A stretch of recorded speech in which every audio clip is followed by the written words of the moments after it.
music. The music is exited.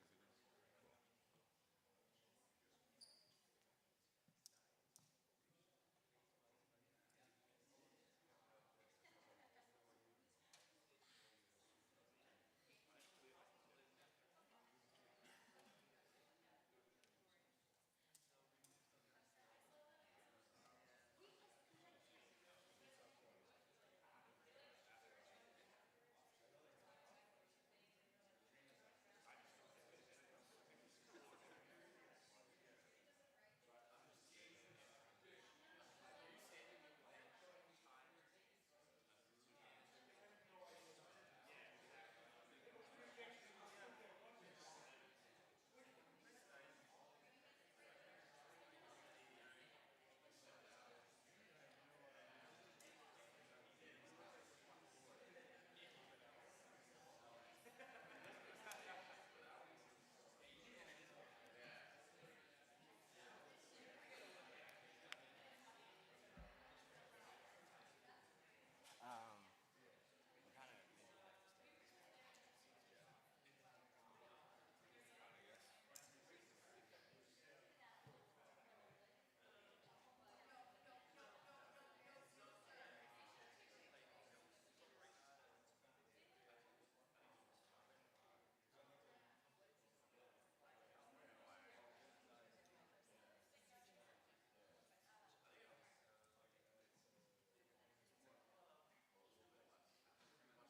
All right, everyone, you ready to go? Yeah, love it. Awesome. Thank you for spending some time on this alumni and family weekend to be here with us. We really appreciate it. It means a lot to us. My name is David Ranney, Hobart class of 2021. Up here with me, I have Moritz Marchard and Anthony Corella, class of 2022, and Ryan Mofler, class of 2024, and we are Team Seneca Navy. Today we're going to talk with you about not just our upcoming attempt at rowing across the Atlantic Ocean this December, but how our experience pursuing a liberal arts education guided us and set us up for success over the last 3 years as we prepare for this journey. So we'll start with kind of the elephant in the room and the reason that you guys are here. What do you mean row across an ocean? It sounds daunting, but this exact endeavor has been occurring regularly for the last 30 years.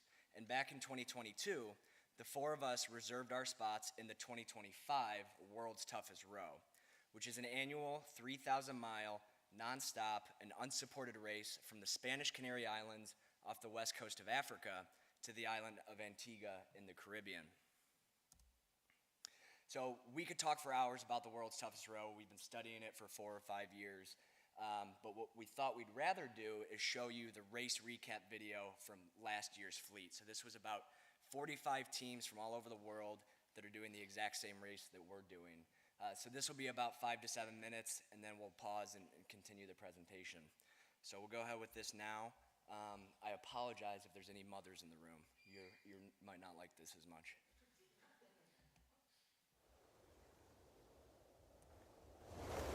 The people that sign up for this, there's something a little bit special about them. You know, ordinary people who are just looking to do something extraordinary.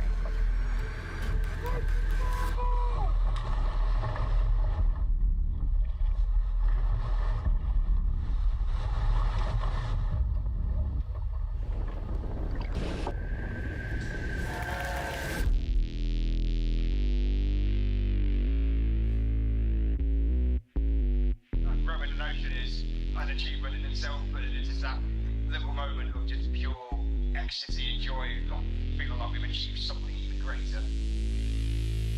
110 incredible human beings who are just about to take on the challenge of a lifetime. The road you're going to get is the road you prepare for. There's an ocean that needs to be conquered. preparation to row 3,000 miles across the Atlantic Ocean, facing 25-foot waves, isolation, and the forces of the environment. I want to go and have a great time, enjoy it, and just have an adventure of a lifetime. This is probably the most extreme thing that we've ever decided to do, but we decided to give it a shot, show our children what's possible. I want to see who am I as a person when I strip away everything, when I have no home comforts, when I have no distractions, when it is just me. 17,000 people claimed Everest, 1,700 people across the Atlantic Ocean. It's the ultimate test of human endurance, mental strength, just you alone out there against Mother Nature.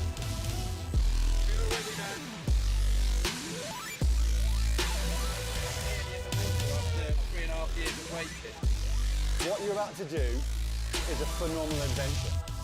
It is now on you, 100%.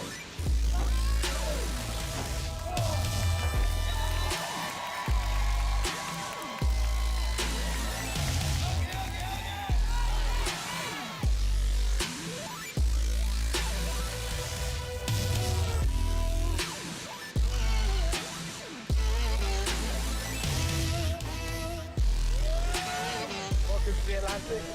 First few days of this World Suffolk Row, absolutely mind-blowing. Nothing can prepare you for that. Absolutely wild out here.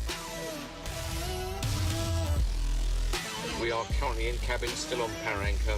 I've been blown around in the middle of this storm. It's brutal. We had a big knockdown this morning, lost all of our seat cushions.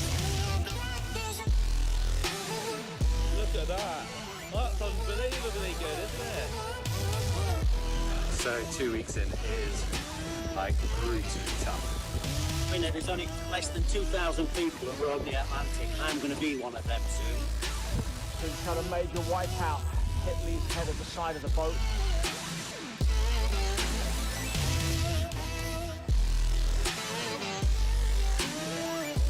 About halfway through the road currently. We are doing really well. We're posting some good distances on a daily basis. We got stuck in a massive storm, really, really tough, with 35-foot waves. Had a full capsize, a scary experience. Still pretty nice to know.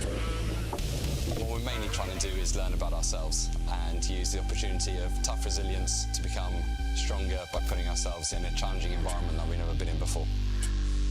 I just really wanted to impress on everybody how hard this is, what we're doing.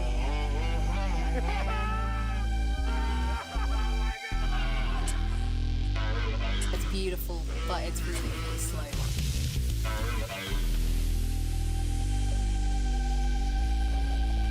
We're 1,000 nautical miles away from the finish line. 1,000 left. Yay!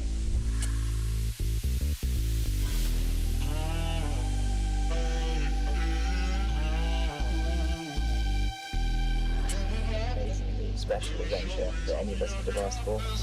Endorphins are very real right now. 100 miles to go. Keep your down that way. Bring the car back. Here we come.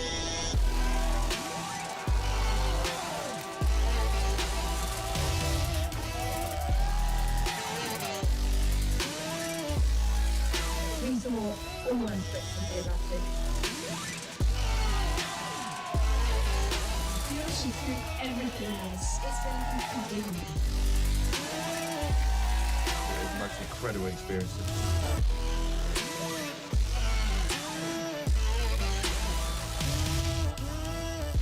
Amazing experience.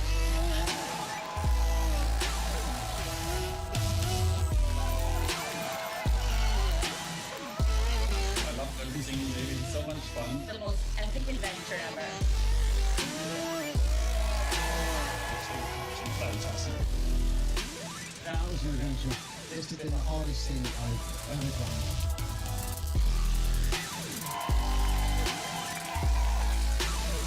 The only word you can use is absolutely brutal.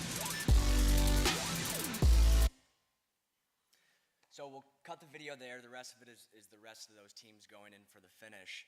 But as you saw, after rowing 3,000 miles, rounding the headlands of the island of Antigua, crossing the finish line with their friends and families watching from historic Fort Berkeley there at that peninsula, you rest your oars for the first time in over a month, stand up, and light your red marine flares, signaling the end of what for us will have been a 3-year nonstop effort to accomplish an incredible goal.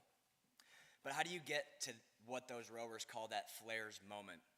How do you even navigate the years of fundraising, admin, legalese, and the physical and mental training it takes to even get to the start line? Well, for us, the answer to that is our liberal arts education.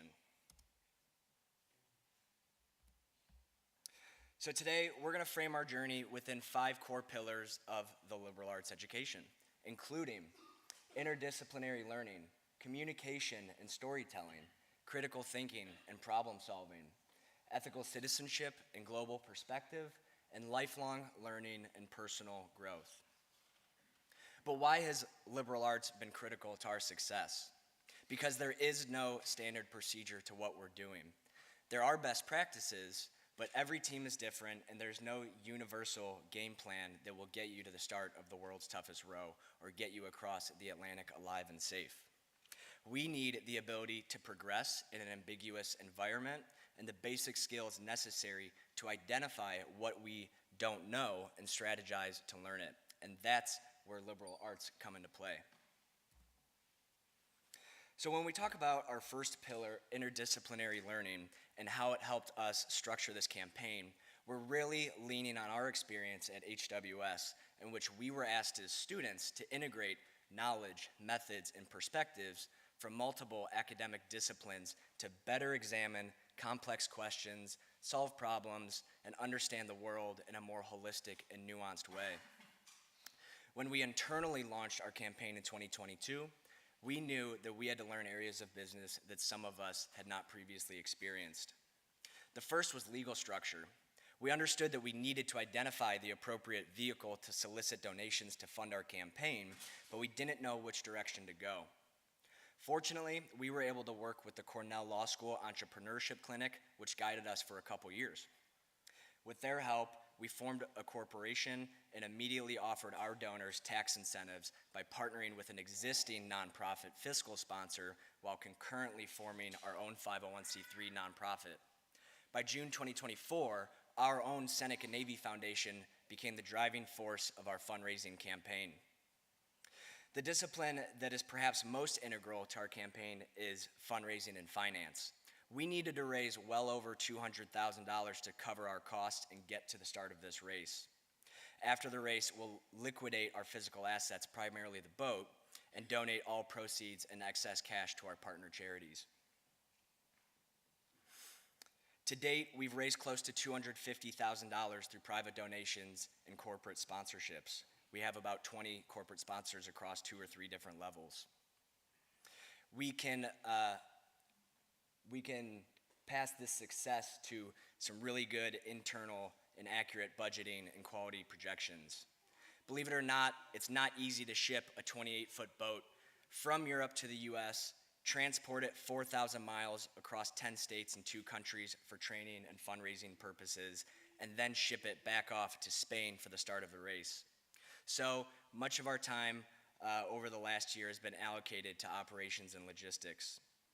With all of us holding real jobs outside of this rowing adventure, we've had to reduce any operational inefficiencies and closely plan out the logistics of our physical training and boat relocation. Finally, technology and design has held a large part of our attention since the inception of this journey. This area of business and marketing in general is perhaps where the 4 of us had the least experience, yet it is so critical to the success of our campaign. We need to be able to market our mission, tell our story, and hold the attention of stakeholders throughout the duration of a 3-year campaign that has plenty of highs and lows. So for us, that catalyzed a deep dive into web design, social media, email marketing, newsletters, video production, and much more.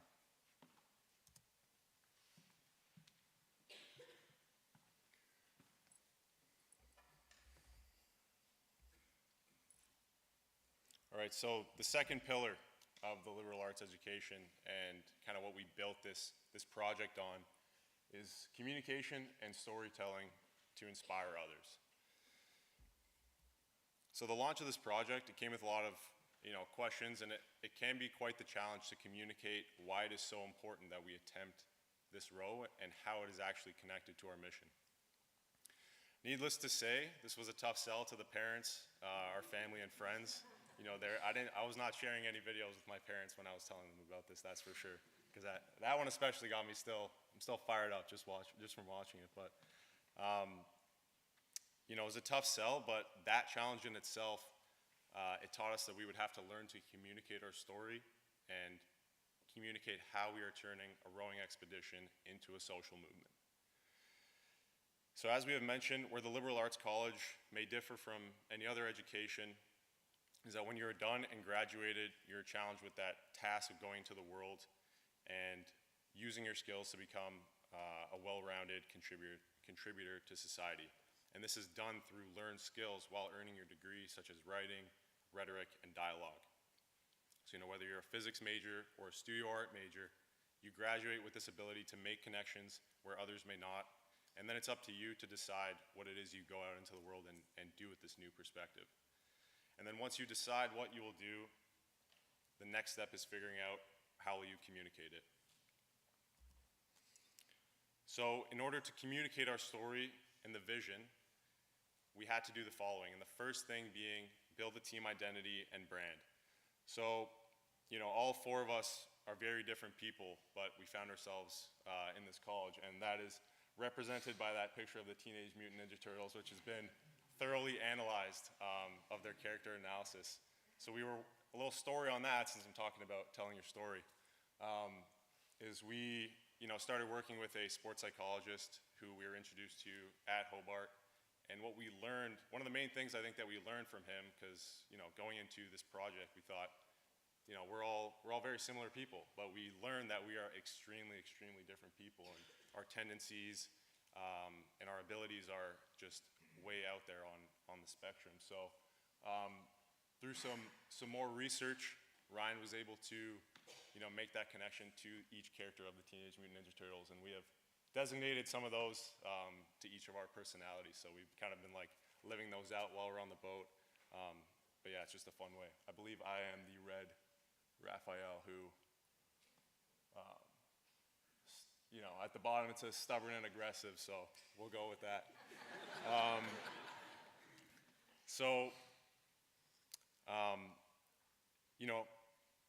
Like I said, one commonality, we're different, but one commonality between us is that we left HWS recognizing how transformative our experience was, and it was only natural that our first task, which was determining our team name, resulted in Team Seneca Navy. And for those who don't know, in our time at Hobart at least, the Seneca Navy was what the alumni group referred to themselves as, and if you scroll really deep on the Hobart Rowing Instagram page, I believe you can see some pictures where the caption is, Seneca Navy is patrolling out on the lake today. So we really took to that and tried to embody that, and that kind of brought us to our name. So we all decided that it was our liberal arts education that set us up to believe we could take on such a challenge. But more importantly, if it weren't for miraculously ending up at one of the smallest schools in the US and also being international students, just ending up here, who knows where we would be. I didn't even take a rowing stroke until I got here at Hobart, so I probably wouldn't have even taken up rowing if I didn't come here and be here right now. So, thus, Team Seneca Navy. Now remember, the important thing is telling the story, and it's the story that you tell that's going to garner your support. So when we tell people who we are, and when they ask, what is the Seneca Navy, it gives us that opportunity to start right from the beginning and tell them our story. The second thing we had to do was define our mission. So our official mission statement of this project is to provide opportunities for youth to pursue better versions of themselves. So the beauty of this race is that everybody is not only attempting to do this or to conquer this amazing feat, but everyone is connected to a cause. And we now see that how we came to choose our partner charities is a reflection of what we learned from our education. And it's a cause that directly impacts the betterment of our communities by helping to provide youth with these opportunities. and to inspire them to choose paths that make the world around them a better place. This kind of goes back to something we all learned or were told while we were on the Hobart rowing team, and we tried to embody this idea while on campus, which was you will make the people around you, you will make yourself better by making the people around you better. So I started as a novice, and the reason I stayed on the team after that first dreadful week under Coach B was that because it was made clear to me that even as a novice, I was important to I mattered to the betterment of the team. And then when I became an older member of the team, it became my job to make sure that those younger athletes were becoming the best versions of themselves. So by inspiring youth to choose paths that impact the world around them, they will be able to enhance their own lives, and they will ultimately become the best versions of themselves. The third thing we had to do was, start putting this story out into the world, which was an entirely new area for all of us. That getting out onto social media, starting to talk to the camera, stepping out of your comfort zone in that way. And you can't just go around telling people, hey, I'm rowing across the ocean, and these are the charities that we're raising money for, and hope that you're just gonna garner some support. You definitely will, but they're gonna have questions for you, especially when you say, I'm rowing across an ocean. So they're gonna wanna know what truly brought you to this project, and you're gonna just have to be honest with them.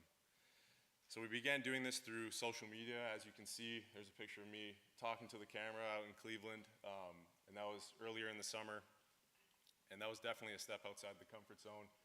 And this other picture is last year when we brought the boat to campus, and that was one of the first times too we got together as a team and just started to have these cold call conversations with people, where it was just spur of the moment, and that taught us a lot about how to actually start those conversations, what they want to know, getting out the right information, and then of course the important information.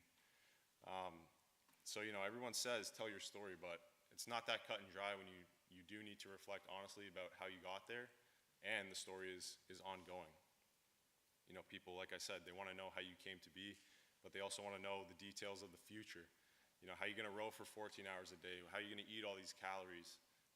And there's some uncertainty with that because it's a journey for us as well. So learning to communicate your story and show people where you're going when you might not even know where exactly you're going can be a challenge.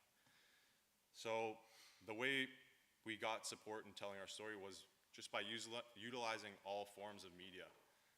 We had stories released in magazines, newspapers, online articles, and we even did some podcasts. We had to learn how to write a press release, approach these types of businesses and people who are doing this. And then additionally, we created a network that would help give us feedback on the story that we were telling, which was made up of former coaches, some mentors in the ocean rowing community, and friends as well who knew us and knew what we were, the challenge that we were taking on, and were able to kind of say, this maybe didn't align, and that was something you did that was good. So the fourth thing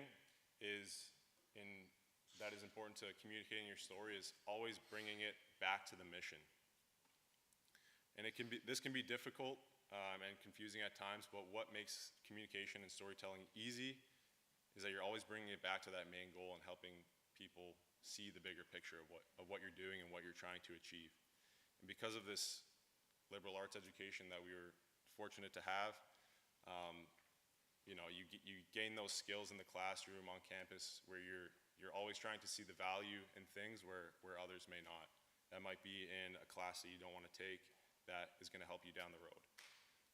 For example, for my arts requirement, I didn't want to do it. I was an environmental and biology student, and going and taking that photography class, now I'm doing the social medias, and I've been learning how to edit videos and doing all that kind of stuff. So, down the line, you never know when you're going to need those skills. And then, always just make sure from our team name, the look of our website, who we chose to onboard as sponsors, the charities we've been privileged to work with, they all align with that mission to allow youth to pursue the best versions of themselves. So again, once you decide what your impact is going to be when you're out in the world, how are you going to tell your story?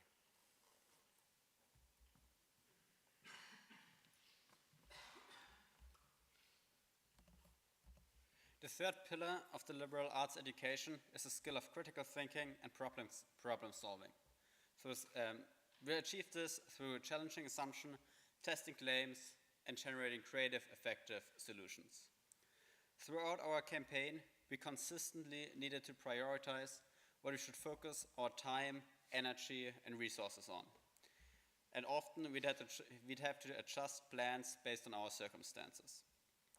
Two key examples about our decision making revolve around our fundraising and managing life on our boat. When we started our campaign in late 2022, we mapped out our financial plans and forecasted our revenue and costs, as you can see on this graph. A key challenge we identified is that we'll need around $80,000 upfront for the boat and shipping. However, at this stage, the crossing is still very far out, making the fundraising much more difficult. Step by step, we slowly managed to gather enough money for the boat and purchased it in December of 2024. Throughout our campaign, we tried all kinds of fundraising. We contacted hundreds of companies, we tabled at regattas here at HWS or at the Cleveland Boat Show, hoping to meet a title sponsor in the excess of $100,000. However, they never came. Critical thinking enabled us to continuously adjust our strategy to improve fundraising, and in the end, we found a niche of small to medium-sized business owners who are excited about our row and want to contribute. This way, we are able to gain nearly 20 sponsors. Additionally, smaller individual donations helped us to achieve a major milestone this summer of covering our expenses to get to the start line. However, we just decided to invest another $10,000 for weather routing and social media support throughout the row. While this investment took away our fully funded status, again, we're hoping that these additional resources will help us during the crossing to achieve our ambitious fundraising target of $500,000 to maximize our contributions to charity. On the water, the same mindset of making the next best decision with the available information keeps us safe. During our winter training camp in Florida, we planned a 3-day row to the Keys. On paper, it all looked solid. We had everything planned out, from our route to the rowing shifts we wanted to do to the food rations that we had for each day. However, when reality set in, we had to change, it challenged our assumptions. The conditions shifted to a strong cross headwind with high beam-on waves. By the time the sun set, we all got seasick, struggling to hold down any food or water. While we still had to row hard all night to not get pushed off course too much. As the weather forecast worsened, we were threatened to be pushed dangerously far out. Critical thinking, in this case, meant looking at the data and what our bodies are telling us. And then we adjusted the plan accordingly. First, we could not sustain the long rowing shifts outlined and transitioned to 2-hour intervals, giving us 2 hours of rest while our cabin partner rowed. Additionally, we altered the route, sought safe harbor after 34 hours to reduce the risk of serious accidents and damage to the boat. This process is exactly what HWS trained us to do. In our seminars, we critiqued papers and arguments. We learned not to accept statements simply because they were confidently delivered. Those classroom discussions taught us to objectively evaluate facts and to be open to change our minds when new evidence appears.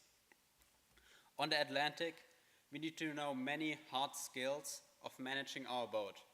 But when inevitably things go wrong, It's the liberal arts muscle of coming up with creative, effective solutions that will enable us to keep going and arrive in Antigua.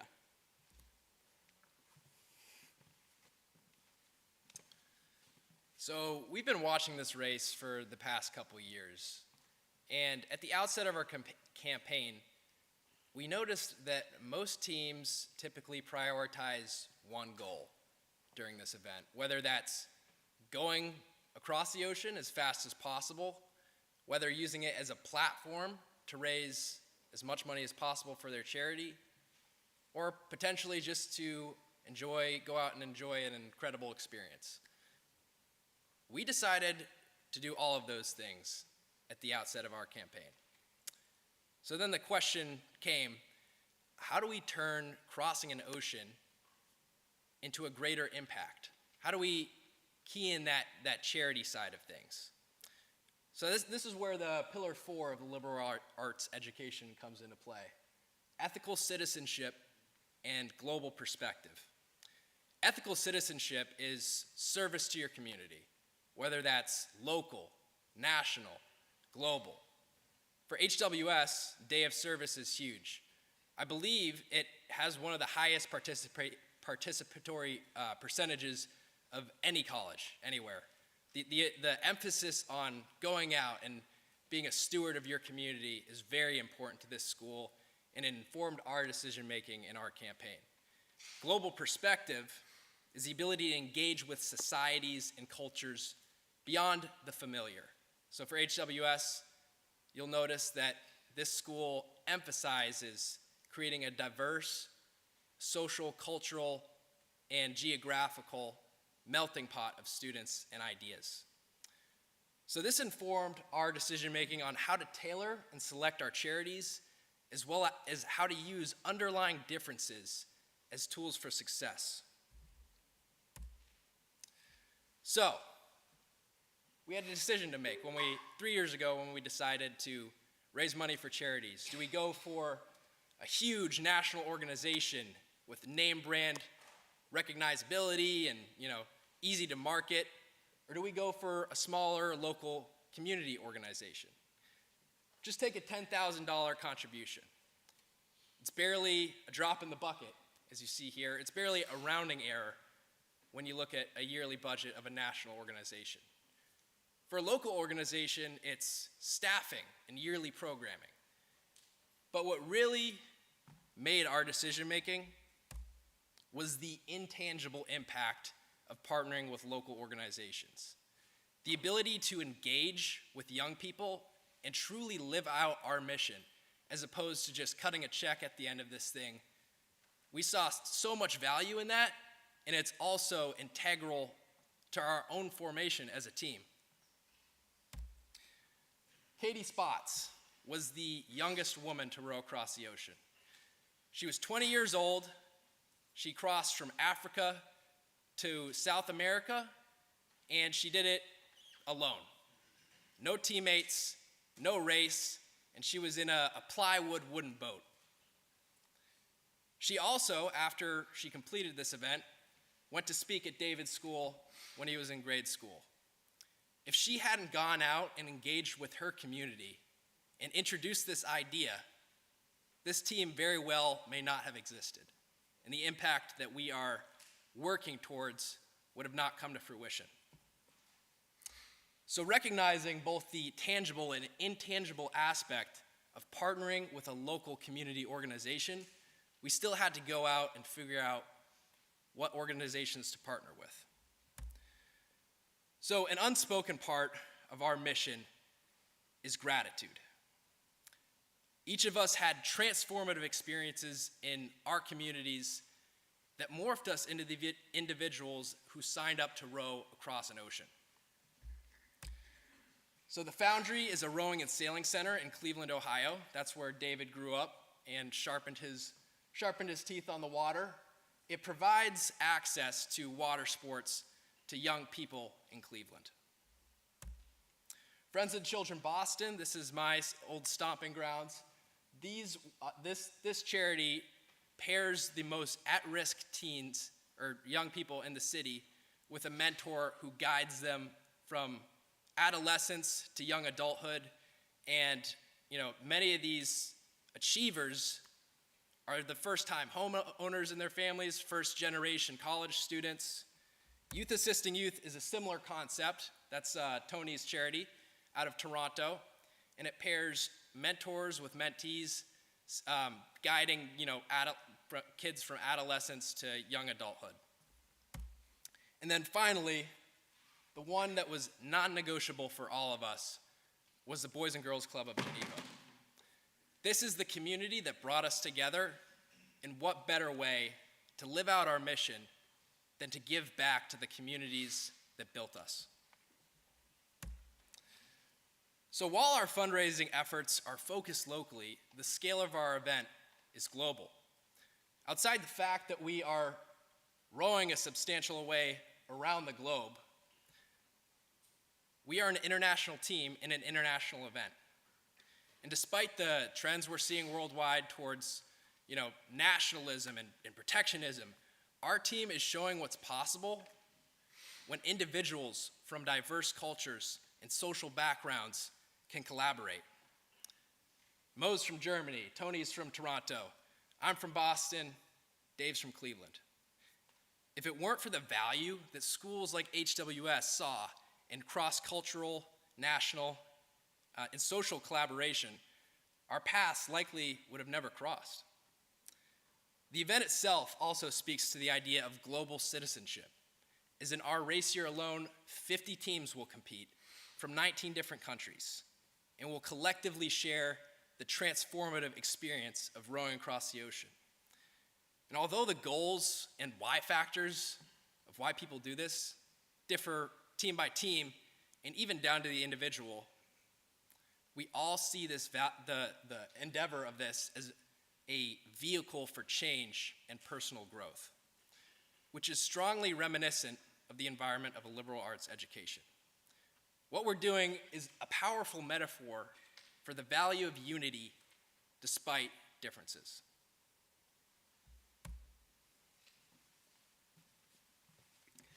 The fifth and final pillar of a liberal arts education is lifelong learning and personal growth. In our campaign, our education helped us to take on the necessary skills we had to learn. Our training is divided into 3 areas. First is physical training, mental training, and building skills. To cross the Atlantic, we'll need to be rowing 12 to 14 hours a day, every day, for at least a month, completing 1 million strokes total. To handle the strain on our bodies, we are currently competitions per week, consisting of strength and endurance workouts, some in excess of 3 hours. We all had extensive rowing experience prior, and while physical fitness is extremely important, it's only a small part of our preparation. Something that makes ocean rowing unique is that you cannot take breaks on a boat. The ocean does with you whatever it wants, and you'll need to be mentally able to handle this. Additionally, we live in a very small amount of space, and many teams experience significant problems. The last 2 teams I talked to both have not talked to their teammates since they landed in Antigua years ago. So to prepare for this challenge, we're working with Dr. Derek Mann, a sports psychologist we knew from HWS, to improve our communication, to manage conflict, and our mental resilience to get through hard days. The biggest challenge of our training is building boat handling skills. For the majority of us, we were starting from 0. We had to learn how to live on a boat, navigate, essential survival skills, and more. Over the past year, we've completed a sea survival course, as seen on the picture here, obtained a radio license, studied navigation, completed a first aid certificate, and an ocean rowing course. These build a good baseline for the most important part of our training, spending time on the boat. Being on the boat in rough seas, dealing with seasickness, sleep deprivation, and basic seamanship were completely new for us. We've had some miserable times, especially at night, but those are the most important parts of our training for the Atlantic. Completing this Atlantic row will certainly even be a bigger challenge in our training, and to make it, we need to embrace it as an opportunity for personal growth. Doing something that you're bad at is uncomfortable. It really sucks. But being able to stay in such an environment often offers growth. At HWS, we had to take classes from all disciplines to fulfill our 8 educational goals, which exposed us to completely new fields. For me, Jamaican dance to fulfill my art credit was such a class. My dance experience prior was very limited, and trying to keep up with classmates who have been dancing their whole lives made me deeply uncomfortable. However, this discomfort is a normal part of learning, and by the end of the semester I was able to hang in there, and sometimes it even became fun. A key learning from the liberal arts education is that you can learn difficult things by not giving in to the frustration and discouragement in the process. This ability will be key when navigating difficult situations on the Atlantic.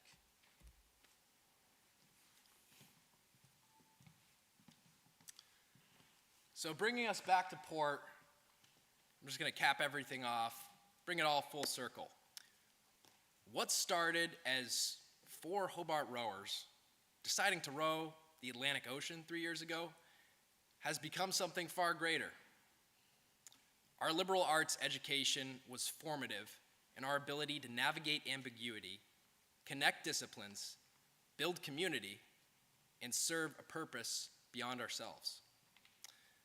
Every step of our campaign has been built on these skills.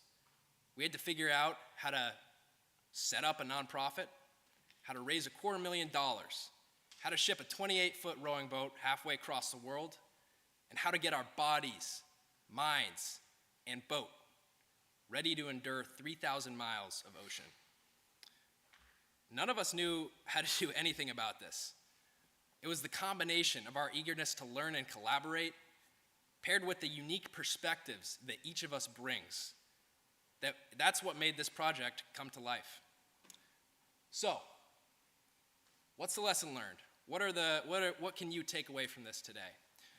For any students, your time here, and for anyone else in the audience, your time beyond college is not about knowing all the answers. It's about having the creativity and confidence to go out and find them. It's about having the courage to take on audacious goals, the patience and wisdom to collaborate with others, and finding the next best move when the path is unclear. Rowing the ocean is our journey. All of us have had painful moments so far, whether physical, mental, or emotional, and we still have the biggest challenge yet to come. However, those moments are nothing compared to the pain of regret if we had decided to just throw in the towel early, just write this off as a pipe dream.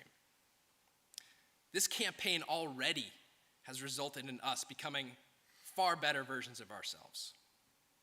And that's our hope for you. When an idea, inspiration, dream, or an opportunity becomes clear to you, our mission is for you to have the self-respect to take it. Don't allow doubt, fear, or convenience to dictate your life.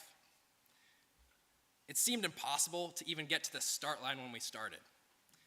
We believe all of you have the potential to do whatever you set your mind to, whether your ocean is physical or metaphorical. The journey to pursue it, just to pursue it, will make you a better version of yourself. So as we set off for La Gomera in just over 2 months, we'll bring with us not just our oars, provisions, and a whole bunch of podcasts and music, but also the values that we built here. Curiosity, resilience, citizenship, and the drive to lead lives of consequence. So people often ask how they can follow along to our journey. We're on all social media, and actually everyone get out your phones. Scan this QR code up here.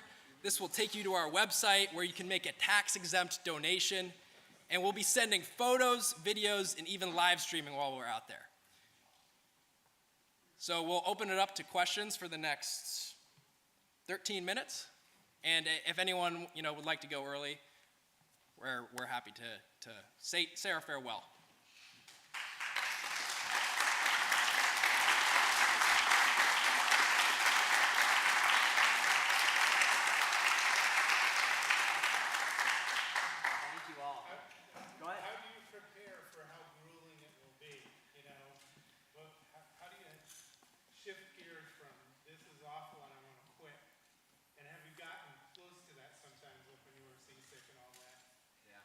So the question is, how do you prepare for how grueling this will be? Yeah. You want to speak into the mic? Yeah, I mean, it's what we've been doing for a year and a half. We in terms of rowing the boat, that's probably the worst part of it. You can work out for hours and you're in physical pain, but when you're on that boat and you want to do anything but be on that boat, that's when it gets really tough. So our attack on that was a progressive one. We started with maybe a 6-hour row right when we got the boat, and over a year and a half built that up to a 5-day row. So that was the bulk of our training in terms of getting to that point of really not wanting to do it and figuring out mechanisms, physical, mental, emotional mechanisms to kind of get past it. It's tricky now that the boat's gone. The boat is out in the Atlantic right now on a container ship on its way to the start line. So now for the last 3 months we've been down to the rowing machine, lifting weights. We have access to a phenomenal indoor rowing tank in Cleveland where we train out of most of the time. So a lot of time on that. But to your point, I mean, nothing can really prepare you for 30 days until you do something like that. So it's going to be a very iterative process of getting out there and experiencing it.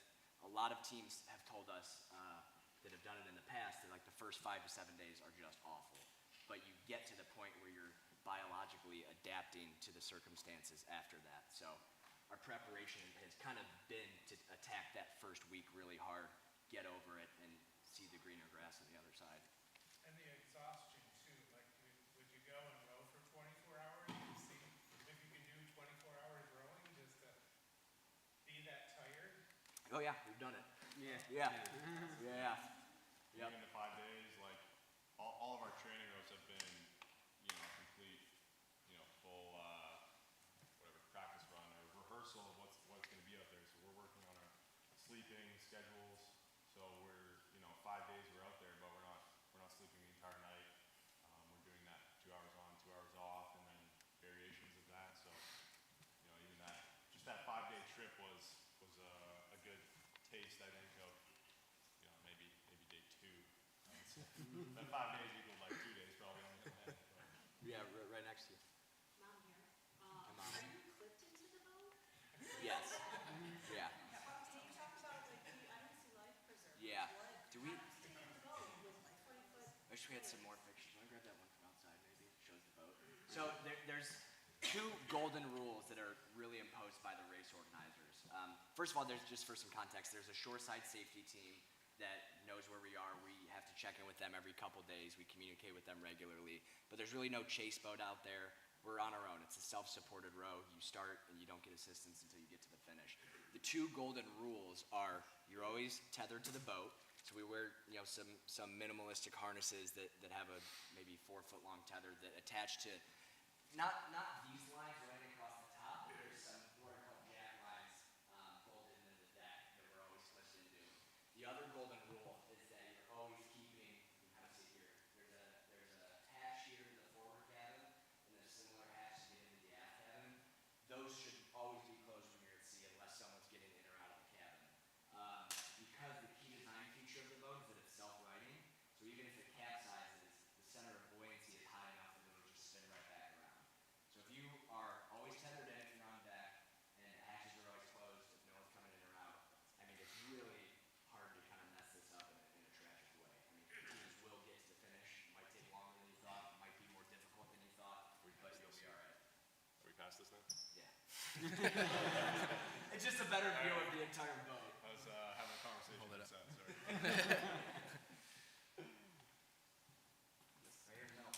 How did the experience in Spain, is that where you did the sort of the test run? No, most of our training has been on Lake Erie out of Cleveland. We did a But couple you weeks. did like a little 3-day trip where you got off.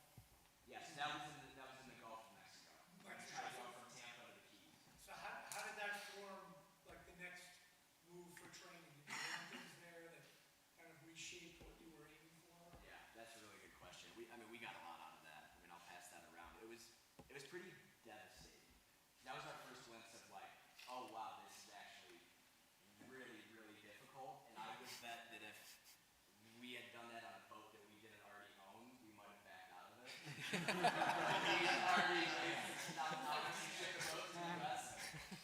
mean, we did multiple days of debrief after that. Mo, you have some really good insight on it.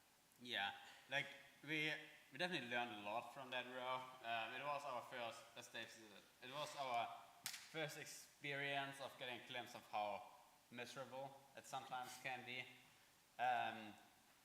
But then the more rowing we did, and we got into very like similarly bad conditions again on Lake Erie this summer.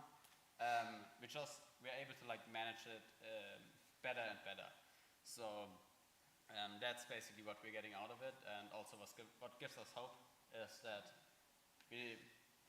as we've also said in the presentation, we didn't really know what to do at the beginning of the campaign, but we are like figuring it out, and we are getting better and better at living on the boat, managing seasickness, managing these times when it's just miserable on the boat, and you're like soaking wet, you're cold, but you have to get out there to row, and don't let your rowing partner row longer than he has to. Just some practical things on that. Like every detail of this matters. It might matter for our lives, but it might matter for our speed over time and everything like that. Like one thing that we figured out that's a little gross but really practical is like every time someone was throwing up over the side of the boat, it's a very tilty boat. So then you're down to one side. The people that are rowing while this dude's trying to puke can't row anymore because one of their blades is dragging in water. Okay, so then like when we got to Lake Erie, we're like, all right, we have dedicated puke buckets now, so you can stay on the center line of the boat. Not interrupt the rowing, throw it overboard and keep going. So little practical tips like that. Yeah. At some point during that night in Florida, I think we went like 18 hours without anyone saying a word. I mean, we were like borderline hypothermic. It was not fun. So then we kind of had a conversation about, okay, how do we communicate effectively when you just kind of want to shut down? So everything from little details to overarching kind of things like that. Yeah, Sarah. I'm curious, how many calories do you have to take in each day? And because you got to just be crazy. Right. And I also was wondering about, I saw a clip in your video of a marlin, I think, getting its part of its body into your or into a boat. So what happens if there's an accident or like that? Yeah. Who wants to take the calories? Yeah, calories are simple. The race mandates that you take about 60 calories for each kilogram of body weight per person. So it's different, but it's 4,000 or it's probably 5,000 to 6,000 calories, and that per day per person. Yeah. So you're still in a deficit at that point. And one thing we learned in our training is like it's really hard to get through 6,000 calories when you only have 12 hours to eat it, but you're also trying to sleep during that time. So that's a huge challenge as well. Nutrition is the biggest thing. That was something in Florida where like we thought that we had it really dialed in. We had some really like good healthy fuel, and then nobody could eat it for like 24 hours because it wasn't appetizing. It was coming right up. So we kind of resorted to easy, low-hanging, high-calorie per dollar snacks that are not the best fuel for athletes. But Pringles. a lot of Pringles, Snickers. So this is kind of interesting. As you saw in the video, tons of wildlife, whales, bioluminescent, plankton, dolphins, all that stuff, sharks for sure. But the only wildlife that in recent years has posed kind of an existential threat to these boats are the blue marlin. This race has been going on for 30 years, but for some reason it's only in the last 5 or 6 years that this has been an issue. But they've been hunting the fish that are feeding on the biofouling on the bottom of the boat, and occasionally they'll miss and puncture a hole right in the boat. So it's something that the race is super well aware of now, all the rowers are well aware of. We probably have 4 or 5 different solutions from underwater putties, marine adhesives, to very particular pieces of equipment that we can put in the hole and seal around. So it's just damage control from there. But to kind of expand upon that, I mean, we probably have 7 or 8, very real kind of threats that fall under our crisis operations criteria, and we've gone through plans to kind of address all of them out there. Yeah. Go ahead. In the video you showed, it was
probably the coolest part of what the race is today as compared to 4 or 5 years ago, let alone 25 years ago, is, and that's the value of making sure that you have our information, is that the fleet is live track.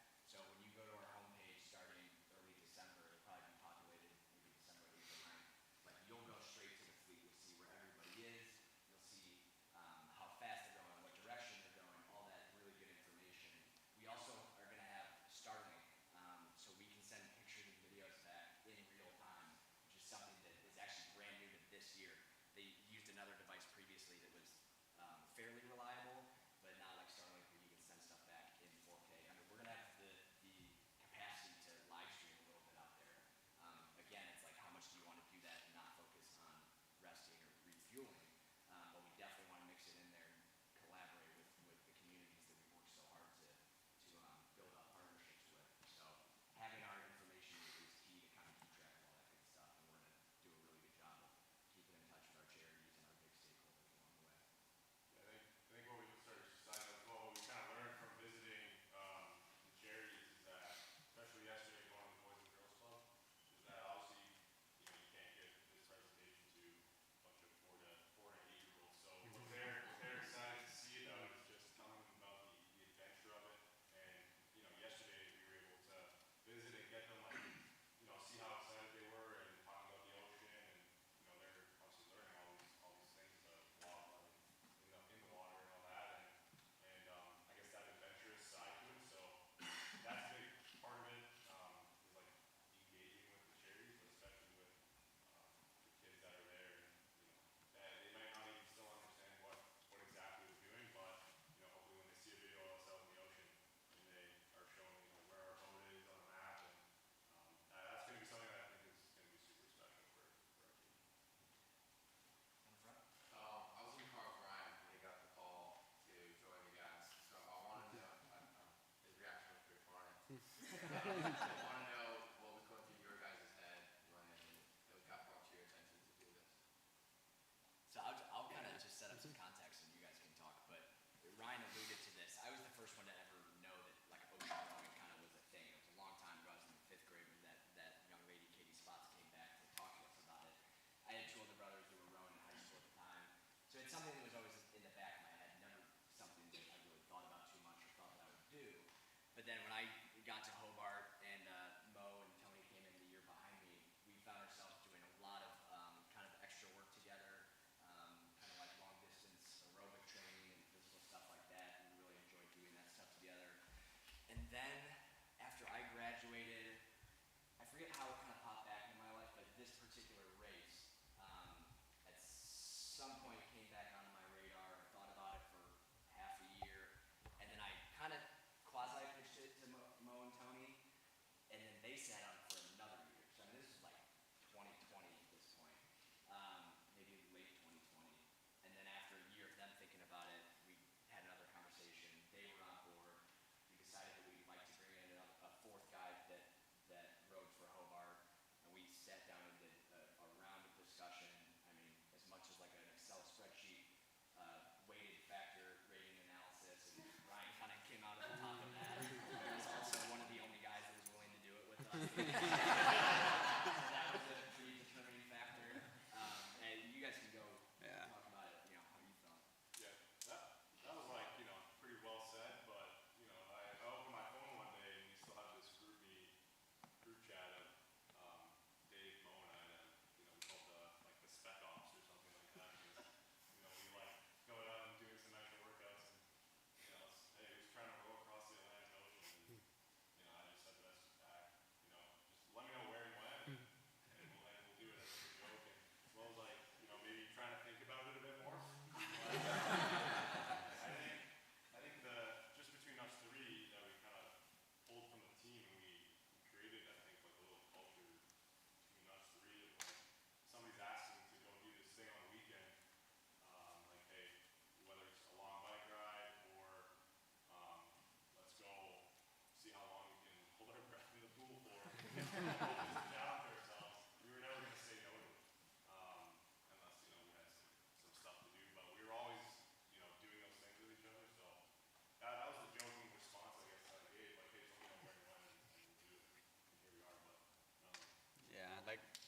for the first couple of months, there was like no way I'm doing that. When I first like when I first started to learn about ocean rowing, watched the first couple of videos, read a little bit about it, just like seemed miserable. But then like the more I thought about it, I was like what if we can actually do this? And yeah, then I think I changed my mind around it, and here we are. Yeah, I'll cap it off here.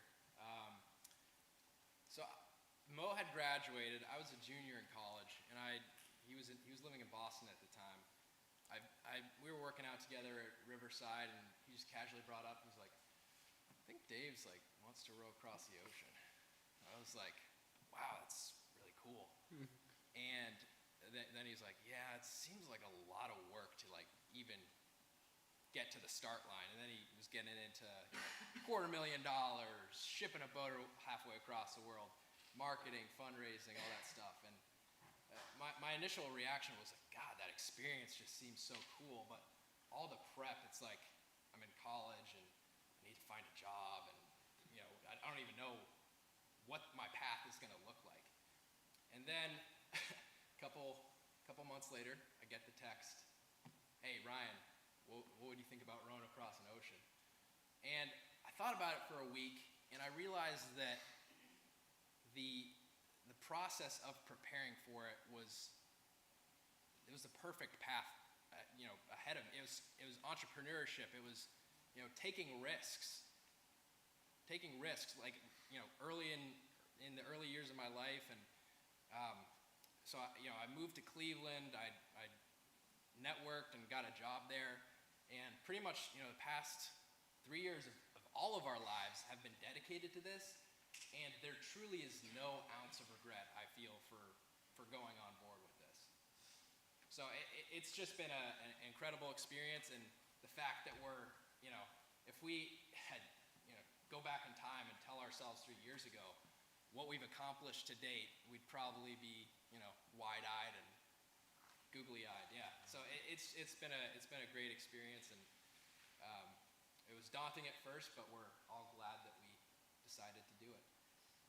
Quick side note on that, when Ryan kind of got into running his own marathons and ultra marathons and stuff before this came to fruition, his mom had an actual thought that she held on to for years without telling him, because she knew about ocean rowing, that she wanted him to never row across an ocean. She didn't even want to bring it up to him because she didn't want to give him the idea. And he came to her one day and told her, and I think she's still mad at me for that. She sees the value. How many teams that start finish? That's a good question. I think last year it was 2 teams didn't finish. Okay. But you're also gonna say that they're both solo rowers. So they were both like trying to attempt it alone. So I would say, I think the race that we are participating in has a track record of around 95% of the boats finishing. Yeah, go ahead. Yeah. Sort of the technical side. I know with regular rowing, I mean, wind's obviously an issue, but obviously for such a long distance and a much bigger mass boat, wind, current, and how do you deal with the wind and the current holding track and stuff like that? Yeah, So you're using satellite positions? Yeah, super interesting question. So the reason that they do it in this part of the world on this route this time of year, one, it's right after hurricane season, but two, this time of year in early mid-December, the trade winds start to fully develop. So we're kind of right in the trade winds. If you were going to sail a boat from the Mediterranean to the Caribbean, this is exactly when you do it. So it depends on the year. Sometimes they're really strong and stable. Sometimes they're not. In a strong and stable year, we might have 20, 25 knots of breeze on right behind us or on our starboard quarter, kind of the whole time pushing us along. So there's different technical ways that we can kind of handle some of the waves and wind that come with that. We have a centerboard that we can put down or not, which kind of helps with the point of the boat. If there is a kind of one-off squall, which happens fairly frequently, that's pushing us the wrong way, and we kind of can't overcome it, we have the ability to deploy what's called a sea anchor or a drogue, which looks like a huge parachute that we put off a 300-foot line off the bow that will slow our rate of drift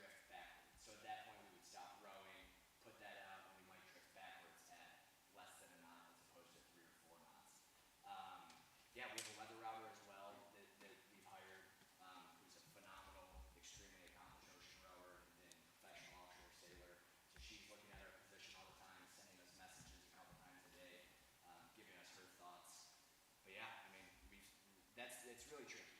We've spent the last year and a half trying to figure that stuff out. And sometimes it's super apparent and sometimes it's not. And that's why I think there's a lot of value in training on a place like Lake Erie or the Great Lakes in general. It's constantly changing, right? I can't tell you how many times we've gone back on our decisions or changed our route or whatever. Hopefully this year is a fairly stable year and there's not too many decisions to be made, but we'll see. Yeah, go ahead. Assuming good weather, what's the range of time it takes to complete the course? Yeah, we'll be about 30 or 40 days, somewhere in there. For the fleet as a whole, there's fours, trios, duos, and solos. So we all start at the same time. It'll take us 30 to 40 days to finish, but the solos will be out there, 60 to maybe even 80 days. So it could be worse. Exactly. Yeah, go ahead. Do you carry all your water with you, or do you do desalination? Like, how does that work? Yeah, great question. Yeah, so we have a desalinator on board, and we run it with solar power. So we do have to be very careful about when we run it, and also about making sure the solar panels are clean. And so power management is really important, but it should generally be enough to sufficiently create water with it. We do have a manual backup unit Yeah. in case our electrical one fails. We have the spare parts for our electrical one.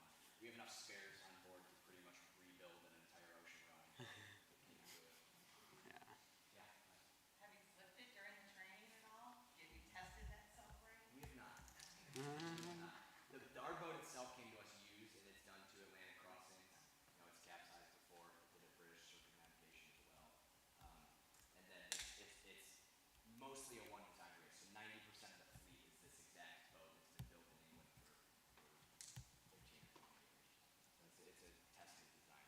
Yeah. So do you sleep in the front of the boat, and do 2 of you row while 2 of you are resting, or do you ever all row together?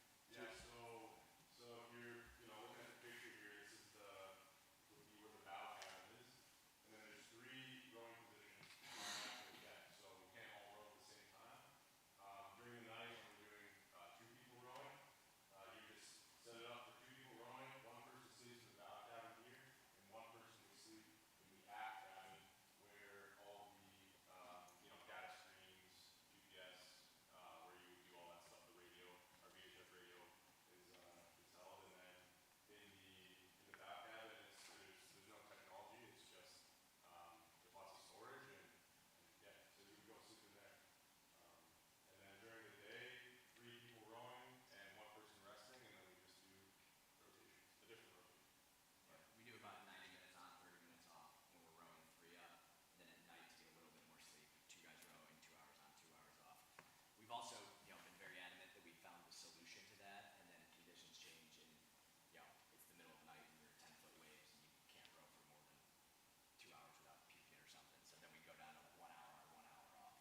So we'll have all sorts of different plans for different situations. Anything else, guys? Yeah. So I'm just curious, has Sorry. anyone ever done this twice? Lots of people. Really? Yeah.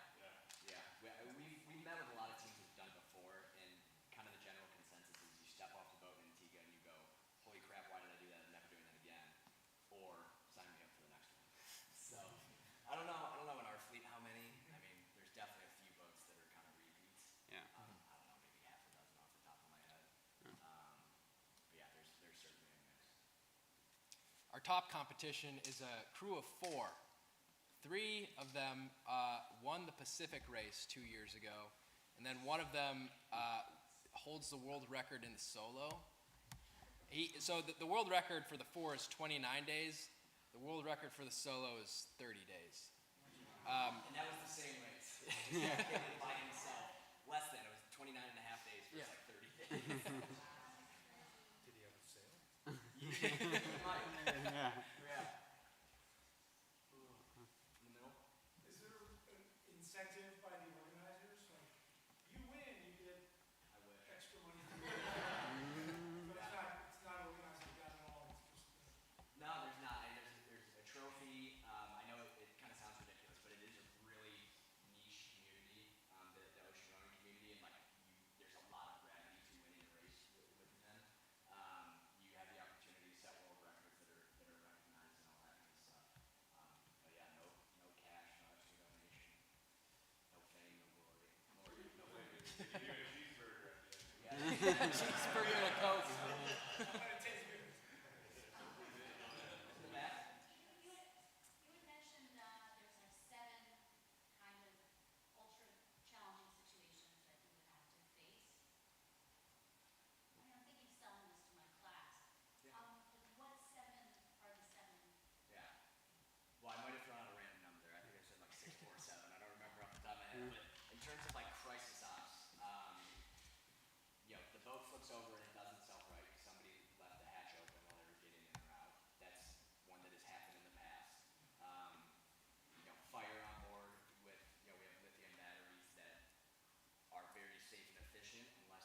think for me, it's just how unique this experience will be. I mean, unfortunately, there's really not going to be anything we can do, short of going to space, that will be similar to this experience. Actually, a very common fact is that more people have been to space than have rowed across oceans, and it's becoming a more popular sport, so that's starting to even out a little bit. But just being out there, being isolated in the middle of the ocean, I mean, not many people will ever get to experience that sort of environment, and just especially in a rowboat, you really get to take in, at least the people that we've talked to have emphasized how you just get to take in kind of the ocean in such a different way than, say, sailing across, where you're going a lot faster.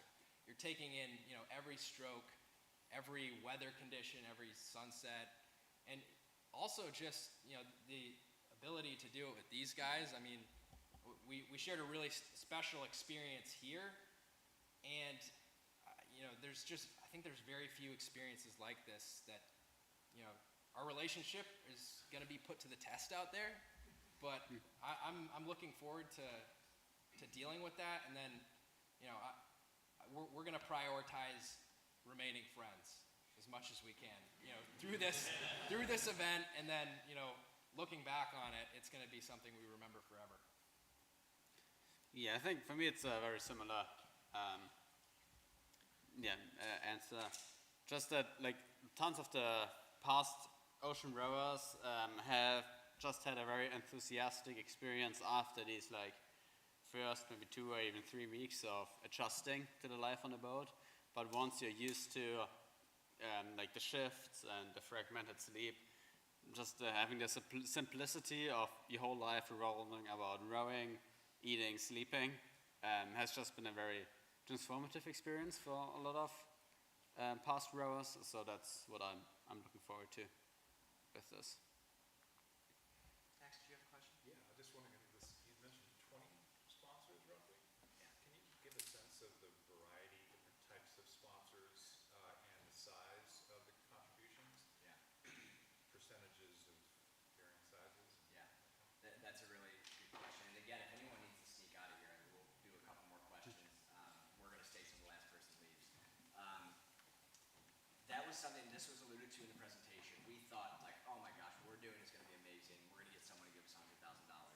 Not even close. It was really kind of, the snowball started with friends and family, and then a little bit of word of mouth. And our sponsors are from a wildly different array of backgrounds, from home builders to electricians to a funeral home.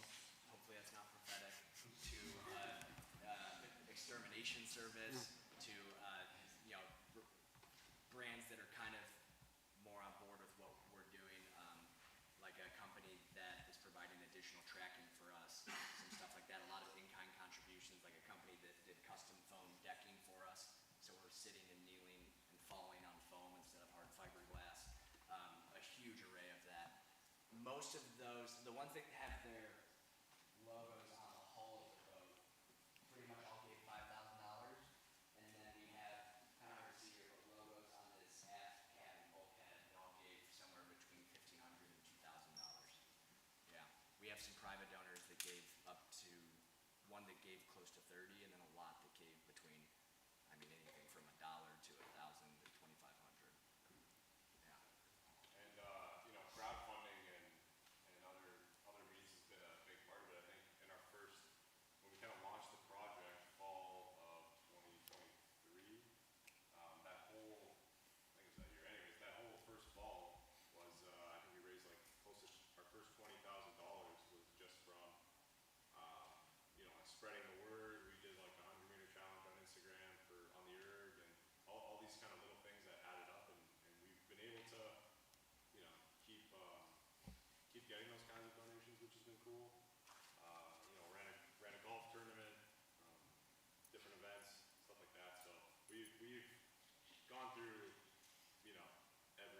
we've gone down every alley. Yeah, no stone unturned. Let's grab like 2 to 3 more. Whoever, blue shirt in back. Is this sweep rowing or sculling?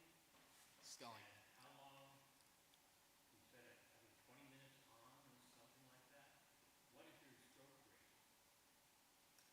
It's sculling, and Yeah. our shifts are a little bit longer. Our longest shift is going to be 2 hours. Our shortest shift would be half an hour. What is our stroke rate? Probably 22? I think it's lower. I think it's around 18 or something. Really? Like, yeah. Doesn't feel like it. Yeah, it doesn't feel like it. But yeah, the boat is just very heavy, so you definitely feel it. It's strange though. Like the rowing that we did in college is similar to like an 100-meter sprint or like a mile test. You're going around the track. You're going as hard as you can. Whereas ocean rowing is more like hiking the Appalachian Trail. You're just doing work all day, but your heart rate doesn't really cross 120, 110 even. Did you say it was sculling? It was sculling, yes. Yeah. But interesting enough, it is sweep oars. They used to try to use sculling oars, but they snap when a big wave comes. So they kind of switched it mandatory sweep oars with a smaller blade size to reduce your surface area. Yeah. Do you guys have a head on board, or you like cruising on the side? Bucket and chuck it. It's usually the first question. When we went to the Boys and Girls Club, they were very interested. One more? Anyone? Any burning questions? Right. Are you guys like looking at a GPS constantly to try and get like the most optimal path and make sure you're not pointed in some random direction? That's interesting. That's a good question. I think we have yet to have some really good sit downs with our weather router. Typically in training, we try to pick the most efficient course and stay on it for as long as possible. And it's kind of all about what sailors call velocity made good, VMG. So you want to point directly at your destination, but we found that in some sea conditions, like it's really hard to row in, and you're actually just going to go much slower towards your destination than if you fall off 10 or 20 degrees, point away from your destination, but you're still making some westward progress, right? So I think like the frequency of how much we change that, we're kind of yet to know. But off the top of my head, maybe, I don't know, in a long stretch, maybe you go a couple days without changing anything, but especially in the beginning, there'll be a lot of kind of pointing the boat and changing course and figuring out where we are in comparison to the pack, getting into those trade winds early. So yeah, TBD a little bit. And there's an autopilot feature on the rudder. I don't know if we talked about that too. So we don't, we don't have to be on top of it all the time. It's like set it, go, is it working? Change it. And it's funny, we think about this